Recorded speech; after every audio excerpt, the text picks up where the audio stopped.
शहरियत कानून और NCR और NPR के खिलाफ आज से गांधी शांति यात्रा का आगाज हो चुका है। साबिक मरकजी वजीर यशवंत सिन्हा की क़यादत में ये यात्रा निकाली जा रही है। NCP सरबराह शरद पवार इस यात्रा को हरी झंडी दिखाएंगे।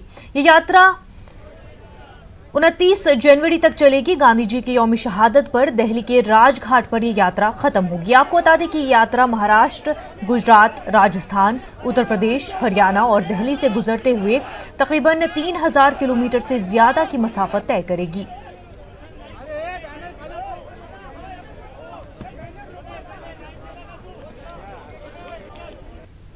समाज के बहुत बड़े वर्गों में नाराजगी है, मगर उनको रास्ता दिखाने की आवश्यकता है और वो रास्ता महात्मा गांधी जी के विचारों से ही रास्ता हो सकता है, जो देश की संविधान बचाने के लिए आम लोगों को मदद कर सकता है। इस शांतिपूर्ण संघर्ष की नेतृत्व की जिम्मेदारी यशवंत सिंह ने अपने कंधे पर ले ली। कुछ कदम भारत सरकार ने जो उठाए हैं, इससे देश की एकता पर चोट लगी है। देश के कई राज्य ऐसे हैं कि वहाँ की यूनिवर्सिटी में आज ये स्टूडेंट कम्युनिटी सड़क पर उतरी है और जब कुछ हुआ इस बारे में अपनी टीम लापरवाही जगह जगह पर पूरे देश को यहाँ के युवाओं ने जागृत किया है और हम जो इस यात्रा पर निकल रहे हैं वो युवाओं के ही उस आंदोलन को आगे बढ़ाने के लिए और देश की जनता को और जागृत करने के लिए इस यात्रा पर निकल रहे हैं। मुझे पूरा विश्वास है कि यात्रा की समाप्ति जो 30 जनवरी को राजघाट में होगी, उसके पहले सरकार बाध्य होगी इस बात के लिए कि वो CAA का कानून निरस्त करे, रिपील करे और घोषणा करे कि हम NRC देश भर में लागू नहीं करेंगे। डिस्ट्रिक्ट औरंगाबाद में Maratha association small scale industry and agriculture की जानिब से एक नुमाइश का एहतमाम किया गया है। इसका इफ्तिताह महाराष्ट्र के वज़ीर आला उद्धव ठाकरे ने किया। इस मौके पर वज़ीर आला ने स्टॉलों पर जाकर उनका जायजा लिया और प्रोग्राम से खिताब भी किया। इस मौके पर उद्धव ठाकरे ने कहा कि वो न सिर्फ किसानों को कर्ज से निजात दिलाना चाहते हैं, बल्कि किसानों की परेशानियों को दूर करना भी उनका मकसद है। पेश एक रिपोर्ट।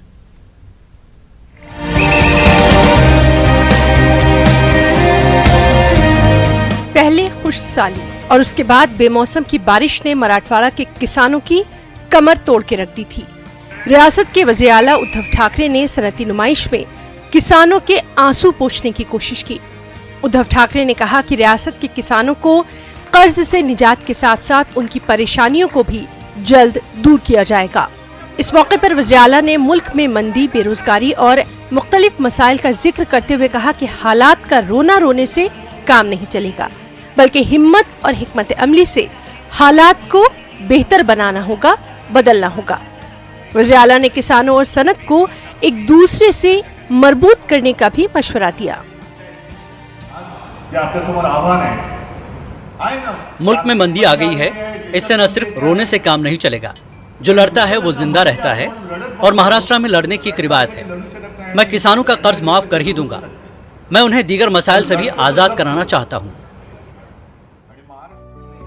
रियासत के वज़ीर आला उद्धव ठाकरे ने रियासत की हमजहत तरक्की को यकीनी बनाने के लिए होनहार लोगों को आगे लाने और LED लाइट किसानों तक पहुंचाने पर जोर दिया। उद्धव ठाकरे के मुताबिक हम अगर अपनी सलाहियतों को पहचान लें तो मेड इन इंडिया का नारा पूरी दुनिया में गूंज सकता है। न्यूज़ 18 उर्दू के लिए औरंगाबाद से अजहरुद्दीन की रिपोर्ट। JNU में तलबा पर हुए हमले के खिलाफ मुल्क भर में एहतजाज का सिलसिला जारी है। आज अमरावती में भी सियासी और मिली तंजीमों ने मुश्तरका तौर पर JNU हमले के खिलाफ एहतजाज दर्ज कराया। साथ ही जिला कलेक्टर के मार्फत सदर जमहूरिया को मकतूब रवाना किया, जिसमें JNU में तलबा पर हुए हमले की सख्त मजम्मत करते हुए तशवीश का इजहार किया। वहीं JNU तलबा पर हमला करने वाले नकाबपोश खातियों पर सख्त से सख्त सजा कार्रवाई करने का मुतालबा किया गया है और हुकूमत पर गुंडों के जरिए तलबा आवाज को दबाने और डर का माहौल पैदा करने का इल्जाम भी आयद किया गया है। धारा 19 के तहत उन लोगों ने, बच्चों ने जो शासन और प्रशासन के सामने अपना विरोध जताया था, जो अभी संविधान की धज्जियां उड़ा रही है केंद्र सरकार, उसके विरोध में ये उनका मूलभूत अधिकार था, फंडामेंटल राइट था, उसको दबाने के लिए पुलिस के माध्यम से प्रशासन ने जो शासन को दिया है, हम इसका निषेध करते हैं। तानाशाही फरमान सीए और एनआरसी लागू करने का, उसके विरोध में पूरी जनता रोड पर उतरी। उसके बाद में भारत के संविधान को बचाने के लिए जामिया के छात्र और जवाहरलाल नेहरू यूनिवर्सिटी के छात्र जिस तरीके से संविधान बचाने के लिए कोशिशें कर रहे हैं, एक अपने आप को अभी राष्ट्र प्रेमी बोलकर प्रकट हुए जो गुंडे हैं, ये लोग, इन्होंने जो अत्याचार किया है, ये किसी आतंकवादी हमले से कम नहीं। देश में सीए, एनआरसी और एनपीआर को लेकर उसी तरह स्टूडेंट्स की जो मांगे हैं, आज पूरा देश जो है स्टूडेंट्स रोड पे आए हैं अपने मांगों के लिए। उन्होंने सरकार को हिला दिया है, सरकार इससे डरी सहमी हुई है और ये इस आंदोलन को कुचलने के लिए सरकार के मातहत ही पुलिस जो है विद्यार्थियों के साथ में नाइंसाफ़ी बरत रही है और विद्यार्थियों को बेवजह पीटा जा रहा है। जेएनयू और जामिया के तलबा की हिम्मत और हौसले को आज पूरा मुल्क सलाम पेश कर रहा है। वहीं गुज़िश्ते शब जेएनयू में तलबा के साथ मारपीट हुई, उन मुलज़मीन को भी गिरफ्तार करने का मुतालबा जो है वो तूल पकड़ता जा रहा है। इसी बात को लेकर आज मुमरा में भी तलबा की मुख्तलिफ तंजीमों ने एहतजाजी धरना दिया, जिसमें मुमरा और मज़ाफ़ात के शहरों से तलबा का सैलाब उमड़ पड़ा। इस एहतजाजी धरने में फहद अहमद और दीगर भी शामिल हुए थे। बेसिक बात यह है कि इनकी जो विचारधारा है, हिंदुत्व की जो विचारधारा है, वो बहुत कमज़ोर विचारधारा है और इनको ये मालूम है कि ये स्टूडेंट से डिसेंट के मामले में, डायलॉग के मामले में, विचारधारा के मामले में जीत नहीं सकते हैं। तो ये खास स्ट्रेटजी है कि गुंडागर्दी की जाए, मारा जाए, दबाया जाए और ये सरकार ये समझती है कि मारताड़ करके आप जो लोगों की आवाज़ दबा सकते हैं। लेकिन हम इनको बताना चाहते हैं कि तुम जितना मारपीट करोगे, जितना अत्याचार करोगे, हमारा संघर्ष उतना ज़्यादा मजबूत होगा।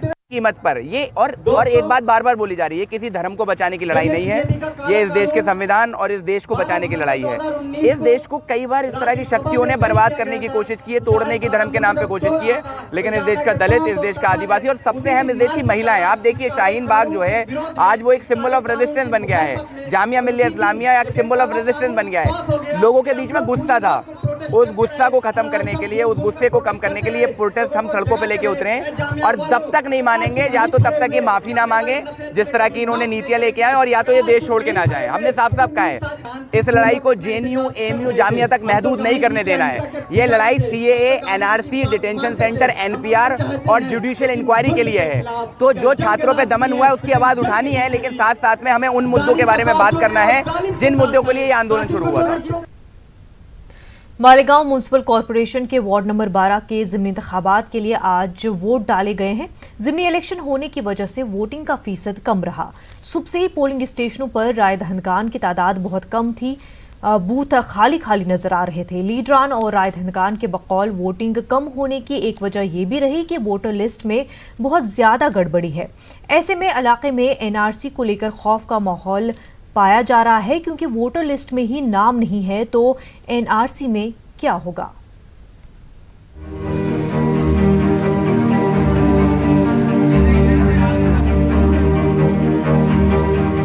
कॉरपोरेशन के इस ज़िमनी इलेक्शन में 5 उम्मीदवार मैदान में है। असल मुकाबला जनता दल सेक्युलर और कांग्रेस के दरमियान है, मगर वोटिंग फीसद कम होने की वजह से अवाम की नाराजगी नजर आ रही है।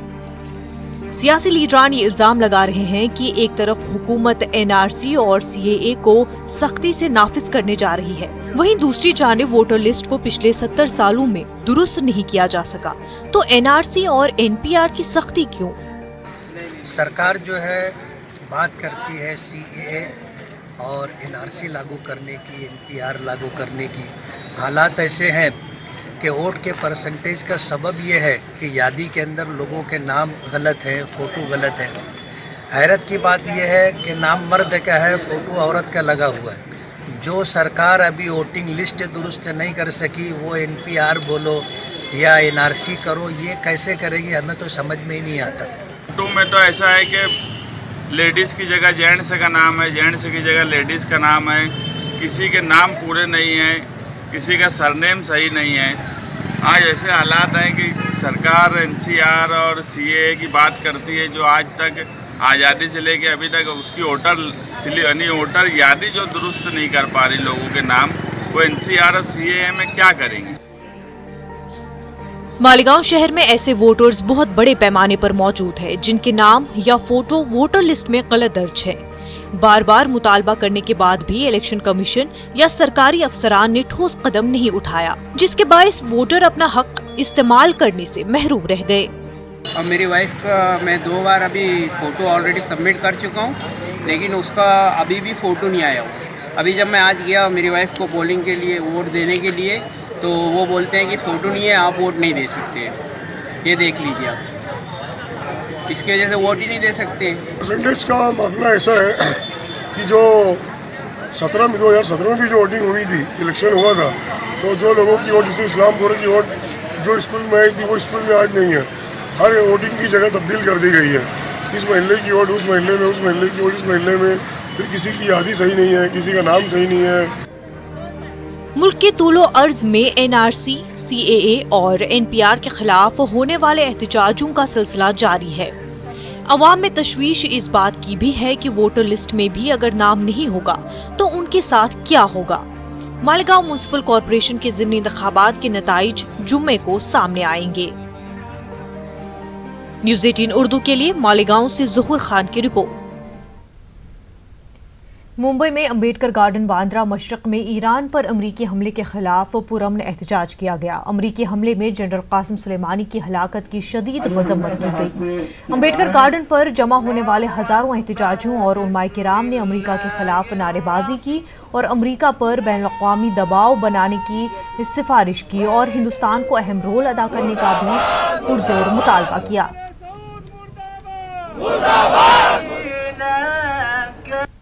इसलिए हो रहा है कि अमेरिका की जो हर मौके पे और हर मुल्क में अपनी दादागिरी करना चाहता है, उसने इराक में घुस के ऐसे लोगों का कत्ल किया है जो लोग पूरी दुनिया की कामयाबी, फलाह, बहबूद और अच्छाई चाहते थे। शहीद कासिम सुलेमानी और शहीद अबू महदी मुहंदिस, इन लोगों ने पूरी दुनिया से दाइश का, ISIS का खात्मा किया है। अमेरिका ने इन लोगों को कत्ल कर दिया है और कत्ल करके इसने बताया है कि अमेरिका आतंकवादी मुल्क है। हम यहाँ पे ये चाहते हैं कि अमेरिका अपनी इन आतंकवादी गतिविधियों को ख़त्म करे और पुरअमन तरीके से लोगों को रहने दे।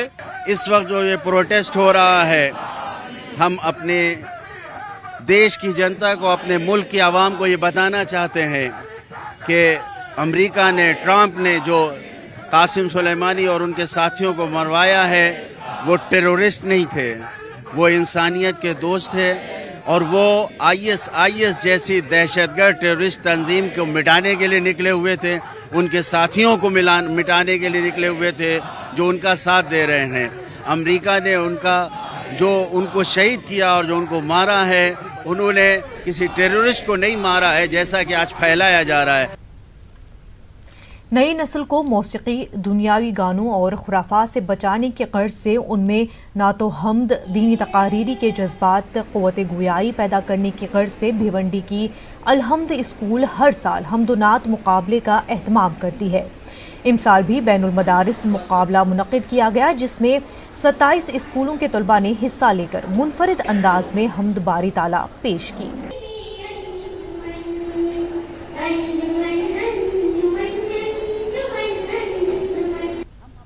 तलबा में इस तरह की जागरूकता लाना चाहते हैं कि तलबा में मुकाबला आराई का एक जज्बा पैदा हो और उस जज्बे के तहत हौसला लेकर बच्चे और भी इल्मी, अदबी ज़िंदगी में कामयाबी हासिल करें। जितने भी 27 या 28 स्टूडेंट ने जो है हमखानी के मुकाबले में शिरकत की, उसके पढ़ने से ये अंदाज़ा होता है कि उनके असातिज़े किराम या उनके टीचर ने उनकी कैसी तरबियत की। तलफ़्फ़ुज़, लफ्ज़ों की अदायगी, तरन्नुम माशाअल्लाह सबका बहुत अच्छा था, बहुत पसंद आया। ये मुकाबला उनके लिए एक तहरीक की हैसियत रखता है।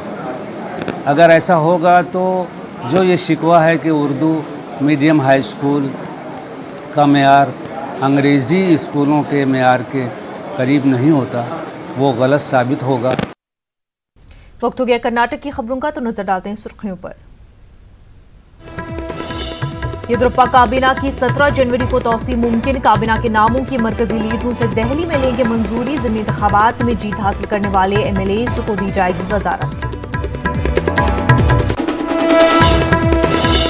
बेंगलुरु के पुलिस फायरिंग वाकये की कर्नाटक अक़लियती कमीशन के साबिक चेयरमैन GA बावा ने की मजम्मत। शहरी तरमीमी कानून के खिलाफ हुए एहतजाज में हुई थी 2 लोगों की मौत।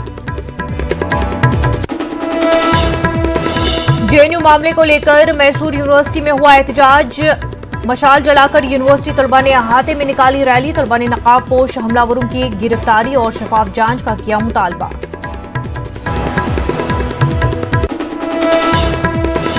वेलफेयर पार्टी ऑफ इंडिया ने गुलबर्गा DC ऑफिस के रूबरू दिया धरना। NRC, CAA और NPR को वापस लेने का मरकजी हुकूमत से किया गया मुतालबा।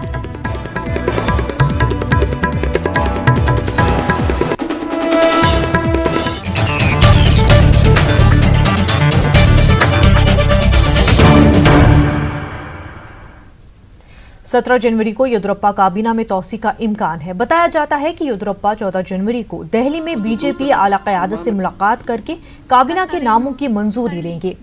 यह अभी वाज़ेह नहीं हो पा रहा है कि तौसी के दिन ही कलमदानों की तकसीम अमल में आएगी या फिर उसमें भी ताख़ीर होगी। काबीना में तौसी के पेश नज़र कई एक तरह की चिमगोइयां भी सियासी हल्कों में गश्त कर रही हैं।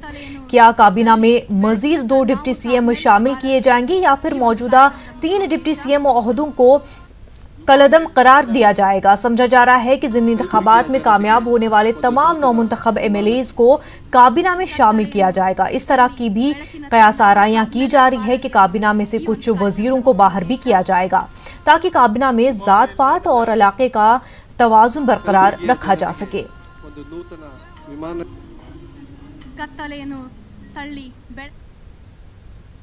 JNU मामले को लेकर पूरे मुल्क में एहतजाज हो रहे हैं। मुल्क की तकरीबन यूनिवर्सिटियों में तलबा यूनियनों की जानिब से JNU तलबा और असातिज़ा की हिमायत में एहतजाज किया जा रहा है। वहीं कर्नाटक के मैसूर यूनिवर्सिटी में भी तलबा ने एहतजाज किया और इस मामले में जांच का मुतालबा किया। यूनिवर्सिटी के अहाते में तलबा की कसीर तादाद ने मशाल जलाकर मार्च किया और मरकजी हुकूमत के खिलाफ नारेबाजी भी की गई।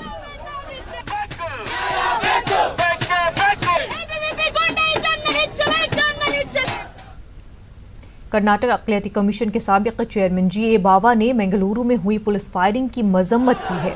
GA बावा ने कहा कि उन्होंने बेंगलुरु का दौरा किया और वहां के हालात का जायजा लिया। GA बावा पुलिस अफसर भी रह चुके हैं। वाज़ेह है कि पिछले माह बेंगलुरु में शहरी तरमीमी कानून के खिलाफ एहतजाज के दौरान पुलिस फायरिंग हुई थी। इस फायरिंग में जलील और नौशीन नामी 2 नौजवानों की मौत हुई थी। GA बावा ने पुलिस की कार्रवाई पर कई सवाल उठाए हैं। पूरा ये स्टार्टिंग से पुलिस का गलती, कमिश्नरेट का गलती, कमिश्नरेट एंड उनका स्टाफ का गलती।